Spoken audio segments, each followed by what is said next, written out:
வணக்கம் ஃப்ரெண்ட்ஸ். கட்சித் தாவல் தடை சட்டம் பற்றி பார்க்கலாம். 52வது அரசமைப்பு சட்ட திருத்தம் 1975 மூலமாக ஒரு கட்சியிலிருந்து மற்றொரு கட்சிக்கு மாறும் நாடாளுமன்ற அல்லது சட்டமன்ற உறுப்பினரை தகுதியிழப்பு செய்யும் நடைமுறை கொண்டுவரப்பட்டது. இதற்காக இந்திய அரசியலமைப்பில் 10வது அட்டவணை இணைக்கப்பட்டது.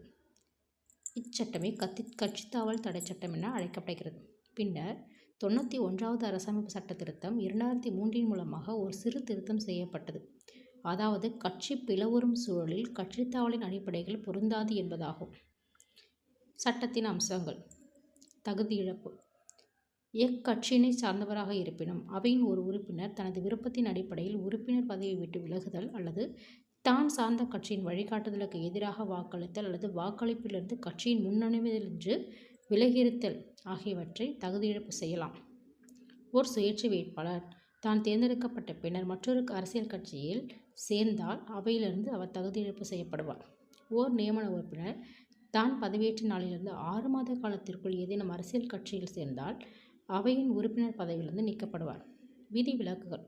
ஓர் கட்சி மற்றொரு கட்சியுடன் இணைக்கப்படும் போது கட்சித்தாவலின் அடிப்படையில் ஒரு உறுப்பினர் மீது நடவடிக்கை எடுப்பதிலிருந்து விதிவிலக்கு அளிக்கப்படுகிறது. அவையை வழிநடத்துபவர் பொறுப்பிற்கு ஒரு உறுப்பினர் தேர்ந்தெடுக்கப்பட்ட பின்னர் தனது கட்சி உறுப்பினர் பொறுப்பிலிருந்து சுய விருப்பத்தின் அடிப்படையில் விலகலாம். தீர்மானிக்கும் அதிகாரம்.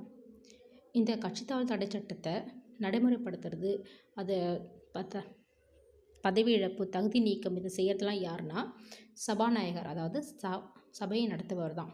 விதி உருவாக்கும் அதிகாரம். இந்த விதியை உருவாக்கும் அதிகாரம் அரசமைப்பின் 10வது அட்டவணையில் உள்ள அம்சங்களை செயல்பாட்டுக்கு கொண்டு வரும் விதிமுறைகளை உருவாக்கும் அதிகாரம் அவையை நடத்துபவருக்கே உள்ளது. அத்தகைய விதிகள் 30 நாட்களுக்குள் அவையில் தாக்கல் செய்யப்பட வேண்டும். அவற்றினை குறிப்பிட்ட அவை ஏற்றுக்கொள்ளவோ அல்லது நிராகரிக்கவோ செய்யலாம். மேலும் ஒரு உறுப்பினர் தனது விருப்பத்தின் அடிப்படையில் அவ்விதிகளை மீறுவது என்பதனை அவையின் மரபுகளை மீறிய செயலாக